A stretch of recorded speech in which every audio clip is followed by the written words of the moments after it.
নমস্কার, শুরু করছি সোজা সাপটা। বিহার আজ গেরুয়া, এনডিএ 200 পার, ফের নীতিশেই ভরসা রাখলেন বিহারবাসী। বিহারে এখনো পর্যন্ত নিজেদের সেরা পারফরমেন্স করল বিজেপি। 100 আসনে লড়ে 90। গেরুয়া ঝড়ে উড়ে গেল তেজস্বী কংগ্রেসের মহাজোট। ভোটের আগে আমি বিহার গিয়েছিলাম, বিহার থেকে সোজা সাপটা করতে। ভোটের এমন ফলের ইঙ্গিত সেখানেই পেয়েছিলাম আমরা, আপনাদের কাছে আমরা তুলেও ধরেছিলাম সেই ছবি। প্রতিটি নির্বাচন নতুন কোনো সমীকরণের জন্ম দেয়, নতুন কোনো সমীকরণের ইঙ্গিত দেয়। বিহারের এই ভোট কিছু নতুন প্রশ্নের জন্ম দিয়েছে। এক, নীতিশ কুমারকে কি ফের বিহারের মুখ্যমন্ত্রী করবে বিজেপি? আগামী দিনে কি হবে নীতিশ আর বিজেপির সমীকরণ? বিহারে তেজস্বী যাদবের রাজনৈতিক ভবিষ্যৎ কি? এবার কি করবেন প্রশান্ত কিশোর?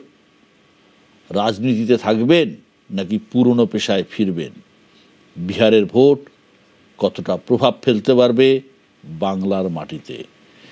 এই সব প্রশ্নের উত্তর খুঁজবো আমরা আজ সোজা সাপটা। যারা আছেন আলাপ করিয়ে দিই। একদম বাঁদিকে আছেন বিশ্বজিৎ দাস। বিশ্বজিৎ, স্বাগত। পরে রয়েছেন কংগ্রেসের পক্ষে সুমন রায়চৌধুরী। সুমন, স্বাগত। রয়েছেন সিপিআইএমের পক্ষে চন্দন চট্টোপাধ্যায়। চন্দন, আপনাকেও স্বাগত। রয়েছেন সুমন ভট্টাচার্য, রাজনৈতিক বিশ্লেষক। সুমন, স্বাগত। এবং রয়েছেন বিজেপির পক্ষে অঙ্কন দত্ত। যে প্রশ্ন করছিলাম, বিহারের ভোট কতটা প্রভাব ফেলতে পারবে বাংলার মাটিতে? প্রধানমন্ত্রী নরেন্দ্র মোদী বাংলার ভোটের দামামা বাজিয়ে দিয়েছেন আজ সন্ধেবেলাতেই বাংলায় ভোটের যে ঢাকে কাঠি পড়ে গেল। কি বললেন মোদী, শুনবো। बिहार ने बंगाल में भाजपा की विजय का रास्ता भी बना दिया है।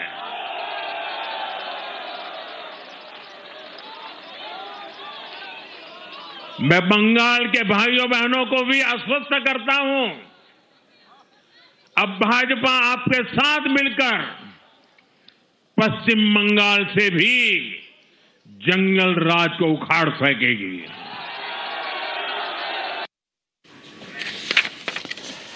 অর্থাৎ বিজেপির টার্গেট এবার বেঙ্গল, বাংলা। এই টার্গেটে বিজেপি সফল হবে নাকি আপকি বার 200 পারের সেই স্লোগানেই আটকে থাকবে, সেটাই এখন কোটি টাকার প্রশ্ন। সুমন। আমি না, হ্যাঁ, দেখ, পাটনা থেকে 482 কিলোমিটার দূরে একটা শহর আছে, শহরটার নাম ঘাটশিলা। আজই সেখানে বাই ইলেকশনের রেজাল্ট এসছে।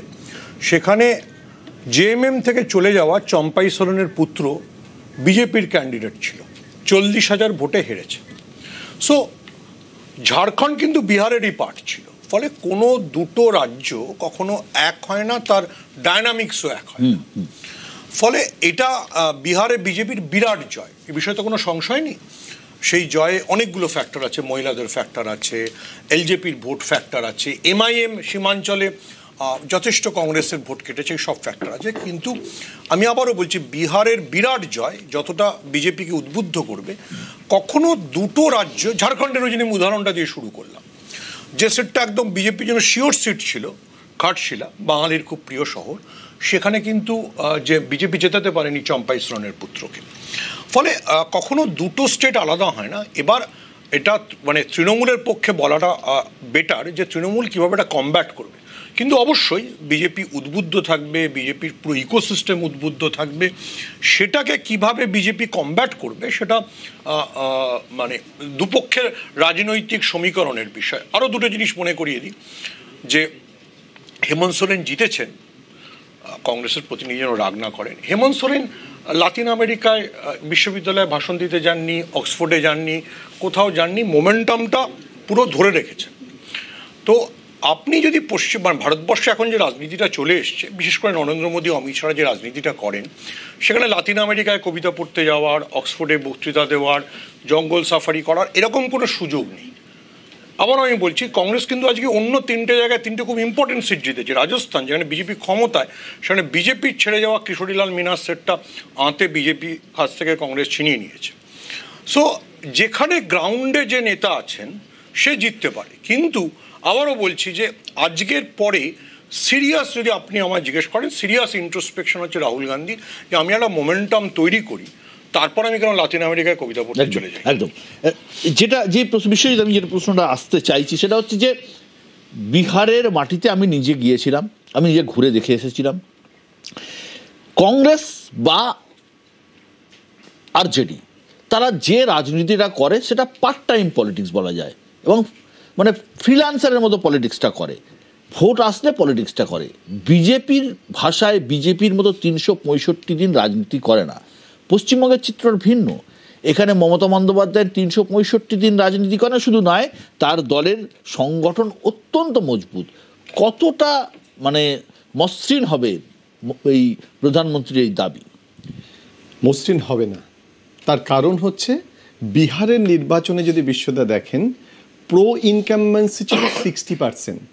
একটু যদি ইতিহাস দেখি জাস্ট 30 সেকেন্ডে, যে 1952 থেকে 1977 সাল পর্যন্ত বিহারে প্রো ইনকামবেন্সি ছিল 100%, আর 1977 থেকে 2002 পর্যন্ত প্রো ইনকামবেন্সি ছিল 33%।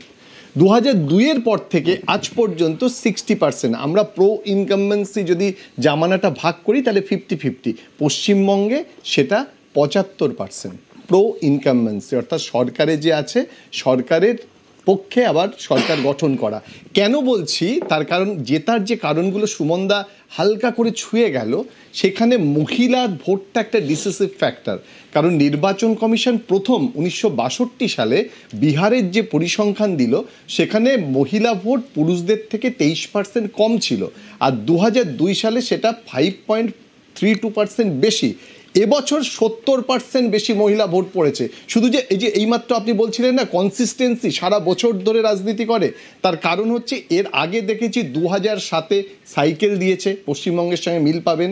2016-তে অ্যালকোহল বন্ধ করেছে, এবং এবছর 10,000 টাকা করে মহিলাদের দিয়েছে বিজনেস করার জন্য।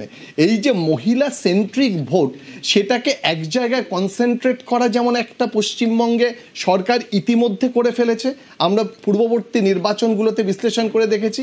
এবং ইয়াং ভোটার, এই যে বলছিলেন যে 365 দিন রাজনীতি করা, ইয়াং ভোটার যারা আছে বিহারে, তো আমরা জানি 18 থেকে 39 বয়সের ভোট পড়েছে 70%। সুতরাং সেই জায়গাটায় পশ্চিমবঙ্গে যে ইউথরা আছে তারা কিন্তু সরকারের বিভিন্ন প্রকল্প, তাদের লেখাপড়ার টাকা, এই সমাজ কল্যাণমূলক প্রকল্পগুলো একটা গুরুত্বপূর্ণ ফ্যাক্টর, যেটা নীতিশের ক্ষেত্রে হয়েছে। যে এটা তো আছে, পাশাপাশি আমার মনে হয়েছে কোথাও যে সংগঠন একটা বস্তু আছে, সংগঠন যদি না থাকে ভোটে, এখনকার দিনে সুমন যেটা বলছিল, এত সহজ নয় যে আজকে বিদেশে ঘুরে আসলাম, অক্সফোর্ডে লেকচার দিচ্ছি, অমুক জায়গায় ভাষণ দিচ্ছি, আর এসে ভোটে জিতে যাচ্ছি, এটা সম্ভব নয়। লালু প্রসাদ যাদবের ছেলেকে আমি দেখে এসেছি নিজে গিয়ে, যে একটা রাজনৈতিক দল তার বাবা তৈরি করেছিলেন, বাবার চিহ্ন মাত্র কোথাও রাখিনি, কোথাও লালু প্রসাদের একটা ছবি ছিল না, কোথাও ছবি ছিল না।